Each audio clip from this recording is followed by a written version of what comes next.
சிக்கி நான் உள்ள வரட்டுமா? ம். வா. அதான் வந்துட்டியே. சொதப்பிடாதடா சொல்லு. என்ன விஷயம்? அது ம். என்ன சொல்லு.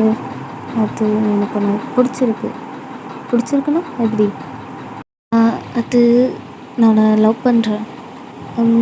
நம்மளுக்குள்ளே செட் ஆகாதுன்னு நினைக்கிறேன். எனக்கு புரியுது. பாஸ்டில் நான் உன்னை நிறையவே ஹர்ட் பண்ணியிருக்கேன். பட் ஐ ப்ராமிஸ் இதுக்கப்புறம் அந்த டைமை வேஸ்ட் பண்ணாது. என்ன சொன்னேன்? ஒரு நாள் நான் இங்கே தான் இருந்தேன். உன் கண்ணுக்கு தெரியலையா என்ன? எனக்கு நீ வேணாம், அவ்வளோதான். அப்புறம் இதில் பேச எதுவும் இல்லை. இதான் உன் முடிவா? ஆமாம், இதுதான் என் முடிவு. ஹேவி, என்னாச்சு அவனுக்கு? அவன் அழறானா என்ன? அவன் என்னை வேணான்னு சொல்லிட்டான். எதுக்கா குழந்த மாதிரி அழுகுற? அவனுக்கு ஏதாச்சும் ரீசன்ஸ் இருக்கும். ரீசன் எதுக்காக அவன் என் லைஃப்பில் வரணும்? இப்போ வேணான்னு சொல்கிறான். என்னால் முடியல ஜிமின். நான் பேசுகிறேன், சரியா? இதுக்கு தான் நான் பயந்தேனே.